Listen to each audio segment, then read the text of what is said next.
Hey everyone, welcome back to the channel. You're watching our cloud school. In this demonstration, we are talking about the use case of Azure Data Factory. In today's demonstration, we will discuss how do we use Azure Data Factory to copy a file from one blob storage to another blob storage. So here is the ADF instance which I'll be using for the demonstration. So to launch the Data Factory Studio, I'm going to click here on this particular link that will launch the Data Factory instance on another tab. While it is launching, let me show you a storage account which we'll be using for the demonstration. So here is the storage account, the source storage account, which is the name as source storage account, in which I have a container name as an input. In this container, I have a file which is of type PNG. This is the file which we'll be using for a demonstration to perform the copy activity. Now I have another storage account in the same subscription. In this storage account, I have an output container where we will move the file from source to the destination using the ADF. Now as our ADF instance is successfully launched, what we'll do is we'll use a pipeline activity or the pipeline concept to perform this copy activity. So I'll go to this particular pencil icon which is named as an author, and here we will find all the Data Factory resources as we know already. Now I'm going to create a pipeline activity. So let me just copy, let me just click here on this three dot. So as of now you can see that there are no pipelines, dataset, flows, queries are being created, and it is the number as shown as in 0. Now to create a new pipeline, you simply click on these three dots and create and select this new pipeline option. That will open the dashboard or the canvas to create the pipeline. Now on this left hand side, you will see that we have lists of activities which you can perform or which you can configure with the pipeline. In the center, as we know that here is the canvas board which we will use to drag and drop or to have a graphical representation of our pipeline. Here are the property sections, so whichever activities which you will put here on the canvas, you can perform or configure the settings of those activities here in the properties section. Next you have the bottom section where you can basically simply configure the activities depending upon the configuration settings what particular activity have. As per the demonstration, our objective is to perform a copy activity in which we want to copy a file from blob storage to another blob storage. So we'll try and find a copy activity from this activity section. So I'll select this move and transform options. I'll expand this, and here you can see that we have the copy data activity which is available. So simply I will drag this to the canvas. As soon as you drag this copy data activity to the canvas, you click on this and you will find that you have on the left hand side you have the option to validate copy runtime, debug and add trigger option, which we'll look at that later in this stage. Here on the copy data activity, the bottom side of menu item is changed. Earlier it was showing the menu for this entire pipeline in which we had the parameters, variables, settings and output. As you can see that it is showing the configuration or the details about the pipeline, but now as soon as I select an individual activity, these sections are basically showing the configurations of this activity itself.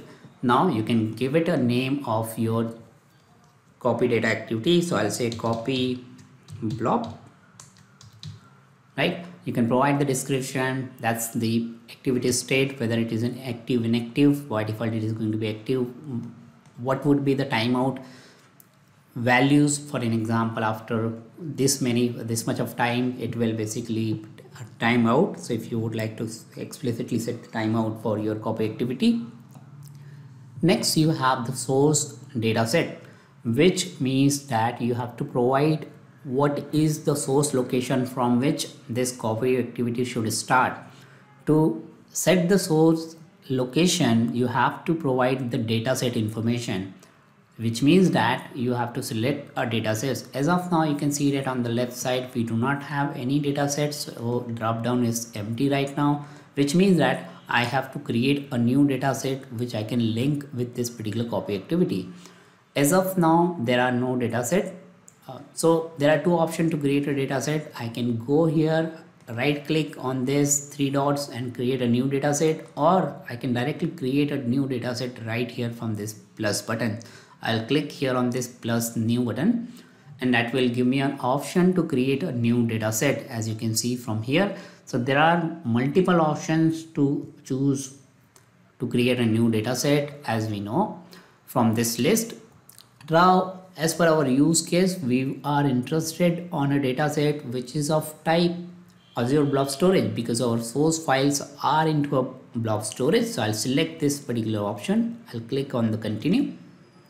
Now, as soon as you select the blob storage type, it says that choose the file format which you are going to use to specify or to use in your dataset.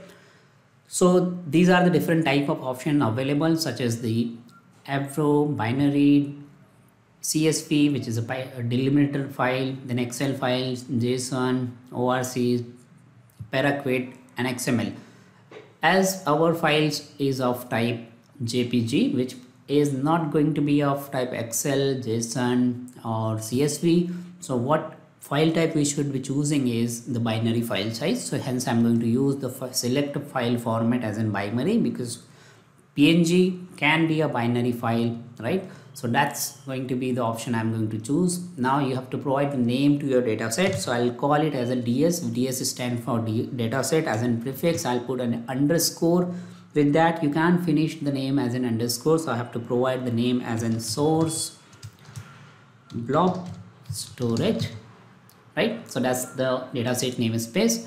Now the dataset name is given, but how this particular dataset will be connecting to the source storage account, and that connection is you have to provide with the help of linked service, and that is why the second parameter is the linked service. So where is your dataset? That is what you have to specify. So I already have a linked service created which is of type Azure Blob Storage, but if you do not have it in your case, you can simply click here on this particular option, create new, or you can go to this briefcase options, and from here you can basically see all the existing link service, or you can create a new link service as well. So you can see that as soon as I click on create new, as I'm using the data set which is of type Azure Blob Storage, so it has given me an option to create a link service which is of type Blob Storage already, because I'm coming from the links from the data set which is of source Blob Storage. Hence it is given me an option that as you are using this type, so you are supposed to create a link service which is of type Azure Blob Storage. Now let me just call it as ls for link service, and then I'll say ls blob storage, and then I'll say source, or you can call it otherwise like source blob storage, and then you can provide the link description. Now the third configuration, what we have, the connect via integration. So that is the computational information, which means that when the pipeline are going to run using this link service, what is the compute service it is supposed to use, because there is a infrastructure which is required to be used to connect to these source storage account. Now what kind of a compute resource you want to use, that is also known as an integration runtime. So as you're trying to perform an integration while running this particular copy activity, so what kind of computational integration runtime you want to use? Auto resolved integration runtime means we are saying that use an integration runtime which is managed by Microsoft Azure, right? So I'll be using this by default. If you would like to use or create a new integration runtime which is specific to, let's say, self-managed integration runtime, a machine which you have created on-premise or you are managing within Azure cloud or any other cloud, then you can bring it as an integration runtime. So as of now, I'm going to leave it as is, which means that I'll be using Azure Managed Integration Runtime. Authentication type, as we are supposed to connect to the storage account. To connect to a storage account, there are multiple options. First is the account key, which means that you have to provide the access key or the Azure Storage account access key, or you can also use the SaaS URI, which is a Azure Storage account SaaS key. Then you have a service principal in which you can use the client ID secret, and that client ID secret needs to have a blobs data contributor access onto the storage account. Next is the service system managed service identity, which means that if this Azure already has a managed identity and that managed identity has access to the Azure Blob Storage, that is also you can use it. So, and the last one is the user managed identity. It's the same concept, it's just the different identity altogether. Now I'll be using the account key for as in default connection, which is basically the default option. Now the connection string value, do you want to put the connection string values directly, as in copy the connection string value or the connection key value from the storage account and then paste it here, which is a manual entry, or you want to choose it from the Azure subscription? So by default is choose it from Azure subscription. Now this means that the user who is performing to set this link service, that user needs to have access to the all the storage account which are available within the subscription. If that's the case, then you would be able to perform and create the link service. If not, then you may require to enter the manual configuration. As I am the owner of this subscription, I'll be able to choose the subscription and all the resources within the subscription. So let's say this is my default source storage where we have the input container, so I can do that. Now the second option we have to create the link service is the key vault. So that's the key vault. You basically create, you can authenticate your Azure Storage account with the help of key vault. So you can see that Azure key vault link service. So there is a link service which we can create, and that can manage to retrieve the secret, and then after retrieving the secret, that will basically able to connect to the required or the target storage account. As of now, I'm going to use the connection string as is. So let's connect or test our connection. So these are some additional settings like parameter. Do you want to parameterize this link service? If yes, then that is what you can set. If no, then you can leave it as is. As of now, there are no parameters which we are setting, so I'm going to leave it as is. So let's test the connection. So our new link service connection we are testing right now. Remember, we are still under the dataset, but we are testing the connection here. Now our link service is created. As you can see from this drop down, this is the link service which we have created. Now we should be able to connect to the storage account using this link service. And to test this, if I click here on this browse option, this browse option will use this link service and the configuration defined in this link service to reach to the storage account which is mentioned inside the link service. As you can see that as soon as I click on the browse option, I have access to the storage account which are available, storage account container which are available in this storage account. So let me just go to the storage account, and you can see that within the blob storage container we have these two containers, which is input and TF state. So I have access to all my containers. I can select the container which I am looking for to set into my data set. So let's click on this particular container. Now within the container, you have the option to select a specific file type. As of now, I am interested on this particular single file, so I am going to click on this single file, which means that my data source is pointing to this link service and the container, which is this container, and this file within the container. So there is a full hierarchical setup configured using this data set, which will be using as in source for the copy blob activity. Next, now here again you have an option to specify the file path in the data set.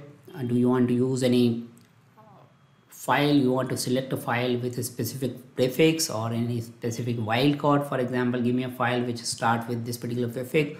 or give me all the CSV files, star.csv file. You can have a wildcard with this option, or you want to have a list of all the files, that is also you can select. By default, as we are in this demonstration, we are targeting on a single file which is of type PNG, so I'll be using this default option. Do we want to filter a file selection based on the specified time when the file last modified? For example, if you have a requirement to give me all the file which is created or modified from between this period of time, then you can specify that time period here. Do we want to select or any recursive file option? Select all the files recursively within the folder. If you have subfolder within the container, then you may want to select a file recursively. So that's the option which is by default selected. In our case, it's not going to matter a lot because we have just single file, so recursive, if you select unselect, doesn't matter. Now that's interesting option, delete file after the completion, right? Do you want to delete a file after the completion? That will mark the file delete automatically, so you don't have to write any logic for that, right? Max concurrent connection, if in case if you are trying to target multiple number of files, so how many number of concurrent copy operation you want to perform with this copy blob activity, that you can specify with this option. I'll go to the sync. As I said in my previous demonstration, sync means the target. Now I'll be specifying the target data set, in this case our target storage account. For this, I am getting the option to choose as in data source, which is the source data source, because that is what we have created just now. But I have to create another one because this source is targeting to a specific storage account which is of our source storage account, but I need to provide the information about the destination storage account, hence I need to create another data set. So let me quickly create the destination data storage data set, which we have with the same step which we have used to create the source data storage. Let me click here, select blob storage, continue, file type binary. I'll be using DS destination blob storage. Link service, I'll be using another link service because I have to use a link service which is targeting to another storage account, so I have to provide the link service as an ls just storage.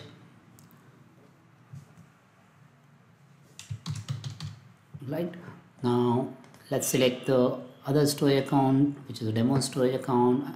It's retrieving the key, testing the connection test successfully.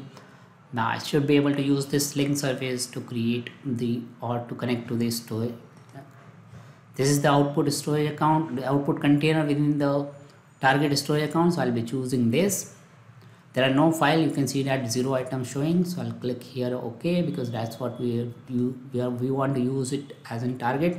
You want to use a copy behavior, don't want to use any copy behavior as of now, or if you would like to use a folder location as well, then you can simply use this option. Block size, the block size page block, when it is copy, what are the block size you want to use, but for this demonstration I'm going to leave this option as is.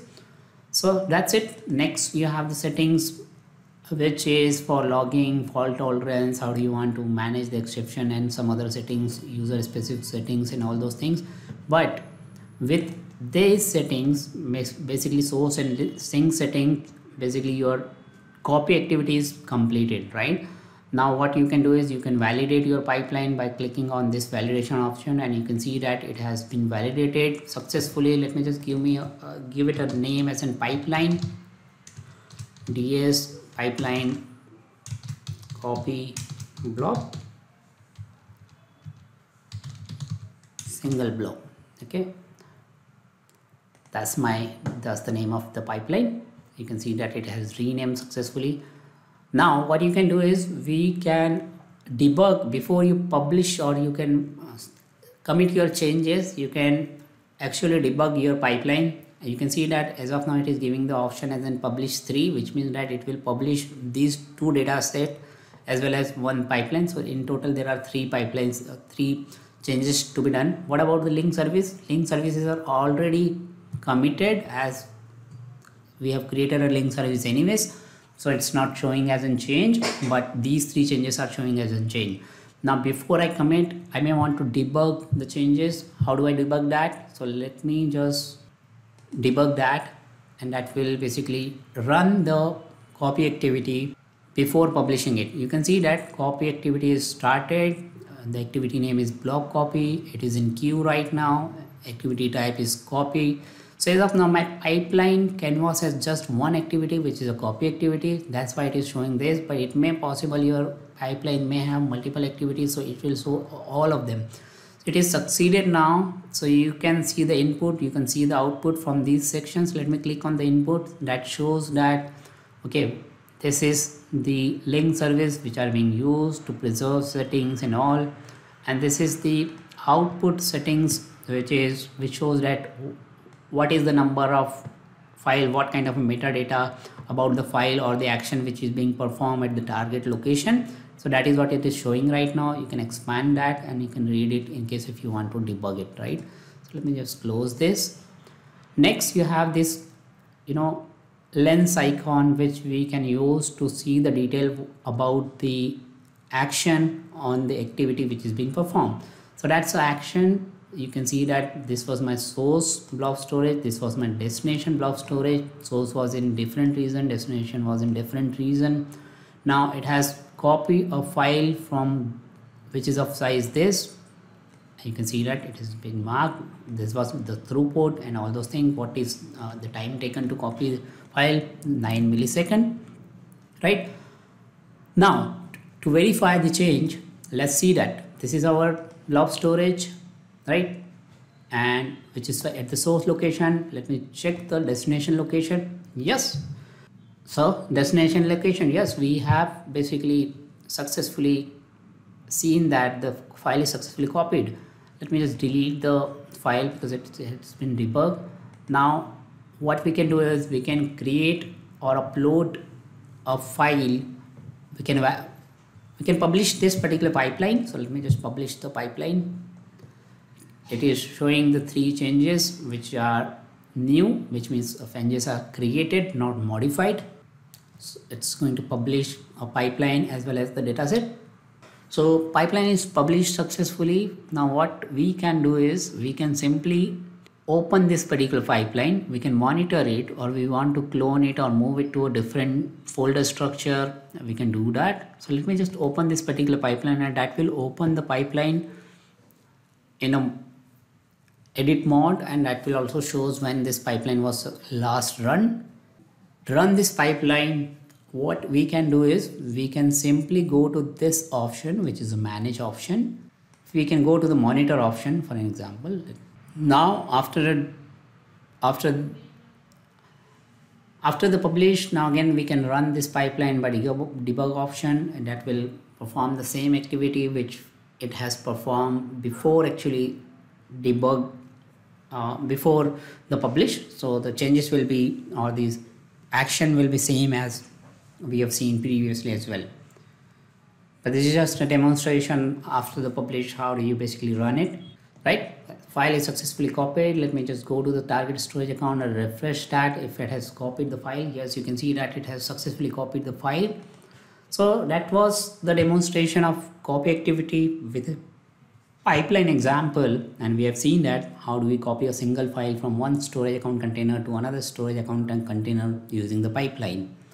I hope you have found this useful and you have learned about the Azure Data Factory pipeline copy activity. Please subscribe to the channel if you found this useful, and do not forget to click on the bell icon so that you do not miss a notification for the next ADF video. Thanks for watching it. See you in the next video.